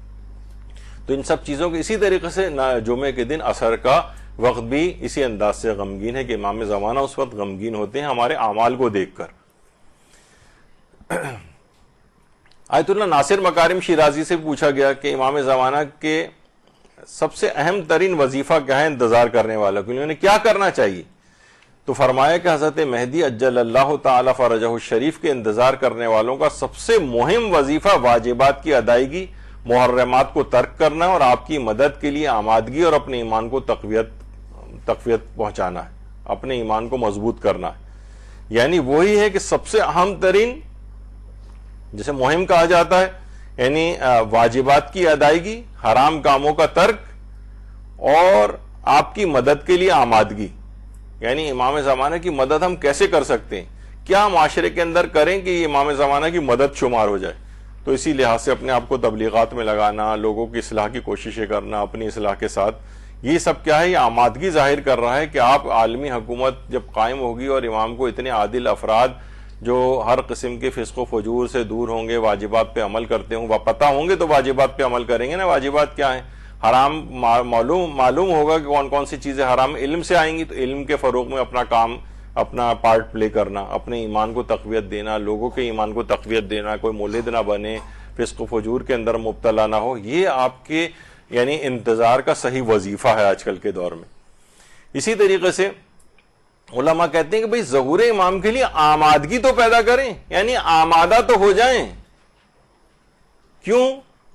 دیکھیے ہمارے عرفاء یہ بات کہتے ہیں، علماء یہ بات کہتے ہیں، انفرادی ظہور اجتماعی ظہور کا میدان فراہم کرتا ہے، زمینہ فراہم کرتا ہے۔ یعنی اگر امت آمادہ نہ ہو اور وہ آ جائیں تو وہی مصائب ان کے لیے بھی پیدا ہوں گے جو 11 ائمہ پہ گزرے۔ یعنی آمادگی تو پیدا ہو، اتنے افراد تو پیدا ہوں، آمادہ ہو جائیں کہ ہاں ہمیں آمادگی بھی پیدا نہیں ہو رہی، یعنی لوگ بالکل ایک اس طرح سے آرام سے رہ رہے ہیں، ان کے لیے بیکار، یعنی ایک لحاظ سے معاذ اللہ کوئی فرق نہیں ہے، یعنی کوئی بے چینی نہیں ہے، کوئی پریشانی نہیں ہے امام زمانہ کے بغیر، تو وہ کیوں ان کو بلائیں گے؟ بلکہ معاذ اللہ بعض اوقات تو یہ دیکھنے میں آتا ہے کہ وحشت سی ان کو محسوس ہوتی، یعنی وہ اس سے پہلے جو روایات وغیرہ سن چکے ہیں کہ امام زمانہ کے ظہور سے پہلے یہ ہوگا، تو یعنی بعض جگہوں پر بعض خواتین سے یہ بھی سننے میں آئے بھائی اس سے تو بہتر ہے کہ امام نہ ہی آئیں، یعنی یہاں تک اس قسم کے الفاظ اچانک سے برجستہ ان کے منہ سے نکلتے ہیں۔ تو آمادگی تو پیدا ہو، یہ اچھا یہ بار بار کے تذکرے جس قدر آپ اب ماشاءاللہ ذاکرات بھی ہوں گی، مجالس بھی پڑھتی ہیں، اب یعنی کوئی مجلس آپ کی ایسی نہیں ہونی چاہیے جو امام زمانہ کے ذکر سے خالی ہو، کچھ نہ کچھ ایک پارٹ 10 15 20% پارٹ امام زمانہ سے متعلق ہر مجلس کا ایک لازمی جز ہو۔ باقی اور موضوعات کو بھی انشاءاللہ کور کریں، لیکن لوگوں کو اس طرف متوجہ کریں کہ امام زمانہ کی یاد سے ان کے دل کبھی خالی نہ رہیں۔ تو بہرحال وہی بات کہ انفرادی ظہور یہ بعد میں چند لوگوں کے لیے ظاہر ہو بھی جائیں، کچھ نیک اور متقی پرہیزگار افراد، تب بھی وہ ایک لحاظ سے انفرادی ظہور ہوگا، یعنی امام ان کے سامنے آ گئے، اس کے لیے بھی ہے کہ امام کو دیکھنا ہے، ملاقات کرنا ممکن ہے یا نہیں، ابھی آگے چل کر آئے گا۔ لیکن اجتماعی ظہور کے لیے کچھ شرائط ہیں، ان شرائط کو پورا ہونا ضروری ہے۔ اچھا اب دیکھیے یہ بھی علماء فرماتے ہیں کہ ظہور کے لیے آمادگی جو پیدا کرنی ہے، آیت اللہ عبد الکریم کشمیری فرماتے تھے کہ دیکھیے امام زمانہ ہے معصوم، ان کے پیروکاروں میں بھی تو کچھ صفت ہونی چاہیے نا پاکیزگی کی، تاکہ حضرت حجت کے ساتھ ان کی کوئی ہم آہنگی ہو جائے، لوگ آپ کو قبول کرنے کے قابل ہی اس وقت تک نہیں ہوں گے۔ دیکھیے پیغمبر اکرم صلی اللہ علیہ وآلہ وسلم، اللہم صلی علی محمد وآلہ محمد،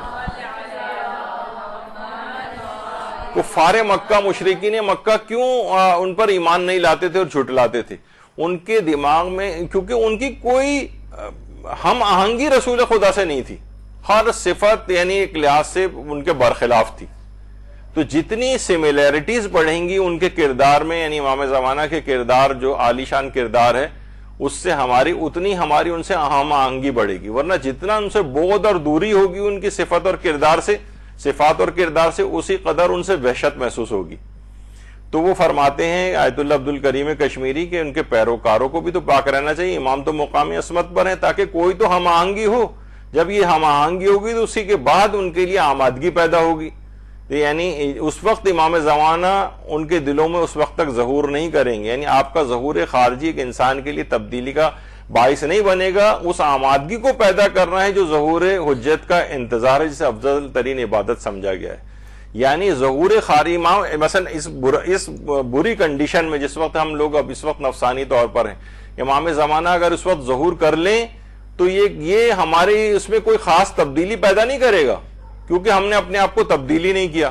مثلا اس وقت ہی ظہور کر لیں اور امام کہیں گے جناب اتنے نوجوانوں کی ضرورت ہے جہاد کے لیے، تو یہی مائیں ہوں گی جو روک رہی ہوں گی کہ نہیں ٹھیک ہے کوئی اور چلا جائے گا، تمہیں جانے کی کیا ضرورت ہے، اور امام نے ہمارا ہی بچہ جو ہے مثلا وہ اپنی جان سے گیا، اور کوئی بھی اس قسم کی باتیں، کیونکہ دماغی طور پر تیاری نہیں ہے ان کے لیے، نہ یہ مائیں اس لحاظ سے اپنے بچوں کو بھیج سکیں گی۔ ابھی تک تو صرف خیالی دنیا میں، جب پریکٹیکل چیز آئے گی تو پھر یہ جب بھی غیبت امام کے دور میں یہ جو فقہا وغیرہ کا سلسلہ ہے کہ یہ بھی کبھی اس لحاظ سے کوئی حکم جاری کریں تو لوگ ابھی بھی اس کو ماننے سے انکاری، کتنی تعداد ہے تو ابھی تک ان کو نہیں مانتی ہے، اور اگر وہ حکم جاری کر بھی دیں، صرف ہمیں ایک عراق کے اندر جو ہے وہ نظر آیا تھا کہ کس طرح سے ایک حکم اس لحاظ سے آیا کہ جو بھی ہتھیار اٹھا سکتا ہو اور پھر وہ داعش وغیرہ کے مقابلے کے لیے جائے.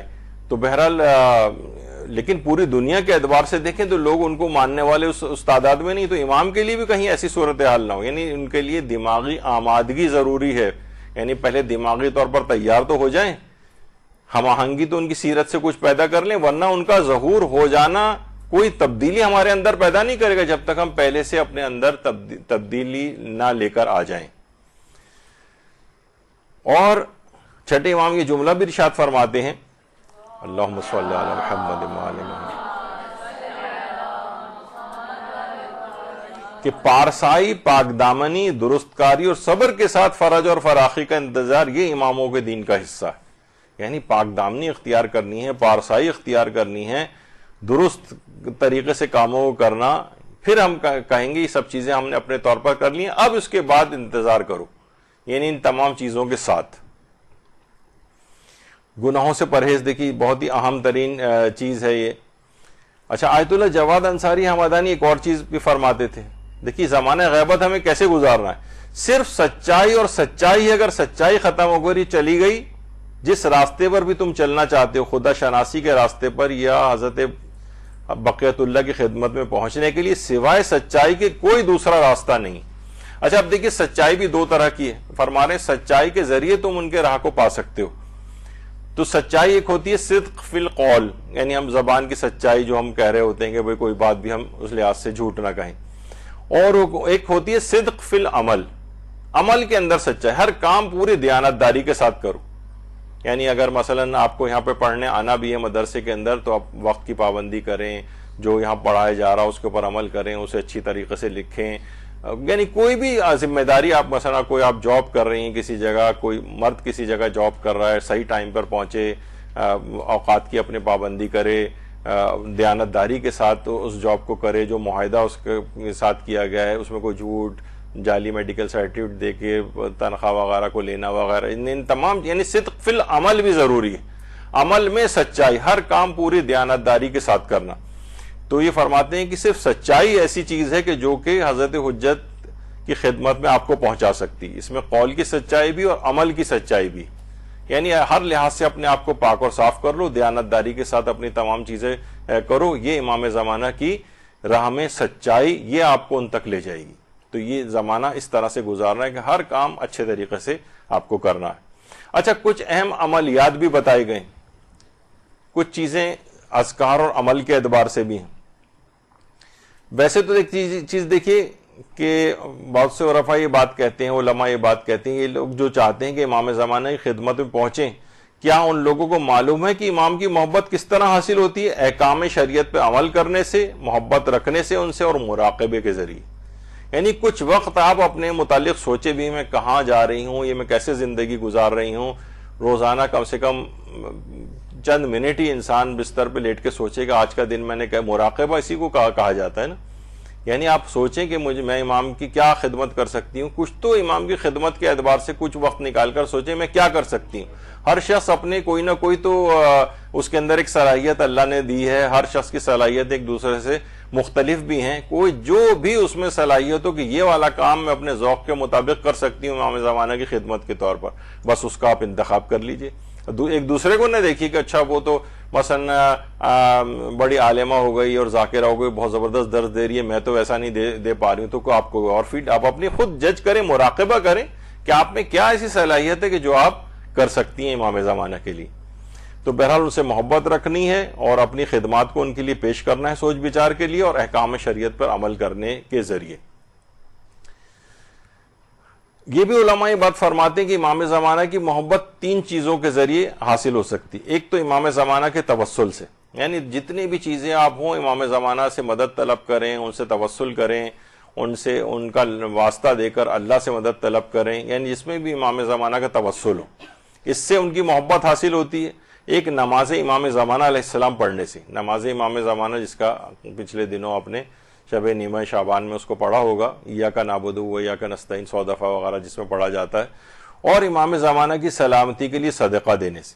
روزانہ جب آپ صدقہ دیں گی اور اکثر و بیشتر نماز امام زمانہ پڑھیں گی, امام زمانہ سے توسل کریں گی, تو خود بخود یہ لازمی نتیجہ ہوگا کہ امام زمانہ کے لیے بھی ان پہلے سے ایک تو اپنے ماننے والوں کے محبت ان کے دل میں ہے, لیکن ان چیزوں سے وہ آپ کی طرف متوجہ ہوں گے, جس کے نتیجے میں ان کی لطف اور عنایات آپ کے شامل حال ہوں گے اور آپ کی محبت میں مزید اضافہ ہوگا امام زمانہ سے.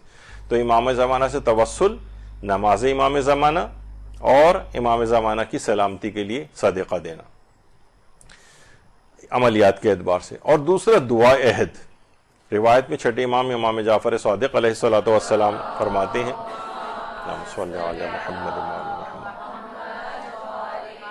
کہ جو شخص 40 دن صبح کے وقت اس دعا کو پابندی سے پڑھے تو حضرت قائم کے انصار و اعوان میں سے ہوگا. اگر آپ سے پہلے گزر جائے تو اللہ اس کو زندہ کرے گا تاکہ آپ کے ہم رکاب ہو کر جہاد کرے. ہر لفظ کے بدلے 1000 حسنات اس کے حساب میں لکھے جائیں گے اور اس کے 1000 برے اعمال اس کے نامہ اعمال سے مٹا دیے جائیں گے. بحار الانوار میں علامہ مجلسی. تو دعا عہد یہ امام زمانہ کی غیبت میں جو ہے اس کو بھی پڑھیں دعاؤں اور اذکار کے اعتبار سے. اور ایک دعا یا نورن نور یا مدبر الامور ہے جو خود امام زمانہ علیہ السلام سے مروی ہے کہ جو بھی اس دعا کو پڑھے گا اس کو اپنی دعا قرار دے گا تو اس کا حشر امام عصر کے ساتھ ہوگا. تو یعنی خود امام زمانہ کے ساتھ مشہور کرنے والی دعا ہے. جب آخرت میں اس لحاظ سے ان کا ساتھ ہوگا تو یقیناً اس دنیا میں بھی ساتھ کے لیے اس کو اٹھایا جائے گا. یہ کچھ دعائیں ہیں خاص اس میں. اور ایک اور چیز آیت اللہ بہجت فرماتے تھے کہ آخری زمانے میں گمراہی سے بچنے کا بہترین عمل دعائے فرج امام زمانہ ہے. البتہ وہ دعائے فرج جس کا اثر ہمارے اعمال پر مرتب ہو. یعنی ایک ہے کہ بس ایک زبانی طور پر پڑھے چلے جا رہے ہیں, وہ اس کی اپنی جگہ پڑھنے کی اہمیت ہے, اس کو میں منع نہیں کر رہا, لیکن وہ فرماتے تھے اعمال پر اثر بھی تو مرتب ہونا چاہیے. یعنی فسق و فجور کی زندگی گزار رہے ہیں اور اس کے ساتھ ایک رٹی رٹائی چیز پڑھ رہے ہیں جس کی پتہ بھی نہیں کہ اس کے مائنس میں کیا ہے. تو آخری زمانے فرماتے تھے گمراہی سے بچنے کا بہترین عمل دعائے فرج ہے, لیکن کیا ہے ایسی دعائے فرج ہو کہ جس کا اثر ہمارے اعمال پر مرتب ہو, ایک کردار میں ایک تبدیلی نظر آئے کہ ہاں یہ شخص منتظر امام زمانہ ہے. تو ایک دعائے فرج ہو گئی. اس کے علاوہ آیت اللہ بہجت فرماتے تھے کہ ہم دعائے الہی عظم البلاؤ کو بھی پڑھیں اور خدا سے دعا مانگیں کہ وہ ہمارے سرپرست کو بھیج دے. تو بہرحال الہی عظم البلاؤ والی جو دعا ہے اس کو بھی ہمیں روزانہ کوشش کر کے پڑھیں. تو یہ بھی اس کی بھی علماء جو ہے وہ تاکید کرتے ہیں. آیت اللہ بہجت کہتے تھے البتہ ہم دعائے امام زمانہ عام طور پہ ہم دیکھتے ہیں کہ ہماری جو وہ ہیں تقریبات وغیرہ ان کے آخر میں بس ہم نے کوئی میٹنگ کی, کچھ کیا اور اس کے بعد آخر میں چلیں بھائی دعائے امام زمانہ پڑھیں, یعنی اس کو بس ایک اینڈنگ کے لیے ایک اچھی اینڈنگ ہو جائے تو اس دعا کے اوپر اس کو پڑھتے ہیں. کہتے ہیں فقط یہ نہیں سنجیدگی کے ساتھ ہونا چاہیے. کہہ رہے ہیں مثلا کسی جگہ لوگوں کا ہجوم ہو جائے تو فوراً کہتے ہیں صلوات بھیج دیتے ہیں تاکہ لوگ منتشر ہو جائیں. یعنی درود کو بھی اس سنجیدگی کے ساتھ پڑھنا چاہیے کہ جو اس کا تقاضا ہے. تو انہوں نے فرمایا کہ یہ ہم غلطی یہ کرتے ہیں کہ ہم نے اس کو بس لوگوں کو سمجھے ڈسپرس کرنے کے لیے یا مثلا مجلس کے اختتام کا اعلان کرنے کے لیے دعائے فرج کو ہم پڑھتے ہیں یا تو وہ فرماتے ہیں کہ نہیں, یہ نہیں, پوری سنجیدگی کے ساتھ اس دعا کو الگ سے اس طور پر پڑھنا چاہیے, نہ کہ فقط ایسے کسی اس کے لیے کہ لوگ منتشر ہو جائیں اور یا کسی محفل کے اختتام پر اس کو پڑھا جائے. اچھا, پھر امام زمانہ علیہ السلام کو اس کی زیارت کے لیے, ان کو درک کرنے کے لیے ہمارے 5ویں امام محمد باقر علیہ السلام فرماتے ہیں کہ جو شخص بھی سونے سے پہلے سورہ ہائے مسبحات, یعنی یہ 6 اس میں بھی اختلاف ہے علماء کا کتنی ان کی تعداد ہے, وہ سورہ جو کہ تسبیح کے لفظ سے شروع ہوتے ہیں, سبحان, سبحا, اس طرح سے سورہ حدید, سورہ حشر, سورہ صف, سورہ جمعہ, سورہ تغابن اور سورہ اعلیٰ, ان کی تلاوت کر کے اگر سوئے, کبھی کبھار ایسا بھی کر لینا چاہیے مہینے میں ایک دفعہ کہ یہ زیادہ بہت بڑے سورے بھی نہیں ہیں, تو وہ حضرت امام عصر کی زیارت سے مشرف ہوئے بغیر نہیں مرے گا, اور بغیر زیارت کے مر بھی جائے تو وہ رسول خدا کے جوار میں رہے گا. تو یہ اتنا اہم ہے کہ, اور اتنی زیادہ میں نے بتایا کہ طویل سورہ بھی نہیں ہے, لیکن اگر بالفرض طویل بھی ہوتے تو اتنا عظیم اجر و ثواب کہ امام کی زیارت سے مشرف ہوئے بغیر اس دنیا سے نہیں جائے گا، اور پھر پیغمبر اسلام کے جوار میں بھی وہ رہے گا، تو کتنا عظیم اس کا وہ ہے۔ تو یہ چیزیں بھی اپنے اس میں اذکار یعنی عمل کے ساتھ ساتھ کچھ دعائیں اذکار بھی ایسے ہیں کہ جن کو زندگیوں میں لانا چاہیے، جس میں سونے سے پہلے جو سورہ مسبحات ہیں یعنی حدید، حشر، صف، جمعہ، تغابن اور سورہ اعلیٰ، یہ ضرور پڑھ کر سوئے، اور روزانہ نہیں ہو سکے تو مہینے میں ایک دفعہ کوئی نہ کوئی اپنے کیلنڈر یا چارٹ کے اوپر کچھ چیزیں ایسی ہیں جو کہ مارک کر لینی چاہیے کہ ہاں بھائی ایک مہینے میں کم سے کم ایک دفعہ تو ہو ہی جائے، 6 مہینے میں کم سے کم یہ چیز ایک دفعہ تو ہو جائے، ایک سال میں ہی ایک دفعہ ہو جائے، تو کچھ نہ کچھ اس کیلنڈر کا ویسا استعمال یا ڈائری کا ایسا استعمال کہ روزانہ میں دن کیسے گزارنے چاہیے، ان میں ان چیزوں کو کہیں نہ کہیں لکھ لینا چاہیے۔ اس طرح سے امام زمانہ علیہ السلام کو سورہ یاسین کا ہدیہ پیش کریں۔ آیت اللہ وحید خراسانی فرماتے ہیں کہ روزانہ سورہ یاسین پڑھ کر امام کو ہدیہ کریں تو دنیا اور آخرت کی تمام سعادتیں حاصل ہو جاتی ہیں۔ سورہ یاسین کی روزانہ ہی عموماً خواتین پڑھتی ہیں سورہ یاسین، تو ایک سورہ یاسین کو پڑھ کر امام زمانہ علیہ السلام کو ہدیہ کریں، دنیا اور آخرت کی تمام سعادتیں حاصل ہوتی ہیں۔ امام زمانہ سے ارتباط کا ایک بہترین طریقہ آیت اللہ وحید خراسانی نے اور بتایا ہے کہ روزانہ صبح اور رات سونے سے پہلے 11 مرتبہ سورہ توحید پڑھ کر امام زمانہ کو ہدیہ کریں۔ فرماتے ہیں یہ عمل آپ کی روح کے لیے اکسیر احمر بن جائے گا، اور کہہ رہے ہیں اس سورے کا امام زمانہ کو ہدیہ کرنے کا بہت ایک خاص اثر ہے، اور یہ ہدیہ کبھی امام کی بارگاہ سے رد نہیں ہوتا ہے۔ یعنی سورہ یاسین تو آپ نے سن لیا، صبح اور رات کے وقت 11 مرتبہ سورہ توحید کو پڑھیں اور امام کو ہدیہ کر دیں۔ تو بہرحال یہ سورہ توحید کا جو ہدیہ یہ امام کی بارگاہ سے کبھی رد نہیں ہوتا، اور آپ کو پتہ ہے ہدیہ لینے کے بعد وہ کریم شخصیات ہمارے تو جو ہم چیز بھیجیں گے اس سے لاکھ کروڑ گنا زیادہ بہتر کر کے وہ ہمیں جو ہے وہ اس چیز کو لوٹائیں گے۔ تو بہرحال یہ کہ سوچیں کہ ان کی بارگاہ سے کیا کچھ ہم کو حاصل نہیں ہو رہا ہوگا۔ تو امام زمانہ سے ارتباط کا بہترین طریقہ یہ ہے کہ سورہ یاسین تو آپ نے اس سے پہلے سنا، اس کے علاوہ 11 مرتبہ یعنی 11 مرتبہ صبح میں اور 11 مرتبہ رات کو سوتے وقت سورہ توحید کو پڑھ کر امام زمانہ کو ہدیہ کریں، اس سے تعلق مزید استوار ہوگا۔ اس کے علاوہ جو شخص بھی نماز جمعہ کے بعد 7 مرتبہ کہے اللہم صلی علی محمد و آل محمد وعجل فرج آل محمد، امام صادق علیہ السلام فرماتے ہیں یہ شخص اللہم صلی علی محمد و آل محمد، یہ شخص حضرت کے اصحاب اور مددگاروں میں شامل ہو جاتا ہے۔ انشاءاللہ اگر یہ اس سے پہلے یعنی بالفرض یہ اگر یہ امام کے ظہور سے پہلے مر بھی گیا تو انشاءاللہ اس کو ضرور بالضرور امام کے ظہور کے بعد اس کو قبر سے اٹھایا جائے گا اور یہ ان کے مددگاروں میں شامل ہوگا۔ یعنی یہ وہ درود ہے کہ جو نماز جمعہ کے بعد 7 مرتبہ یعنی جو بھی نماز جمعہ یا اس وقت آپ اگر نماز ظہرین پڑھیں جمعے کے روز تو 7 مرتبہ اس والے درود کو پڑھیں تو یہ امام زمانہ کے مددگاروں میں شامل کر دینے والا درود ہے۔ تو یہ بھی اپنے اس کے اندر آپ رکھیے دعاؤں کے اندر اور اذکار کے اندر۔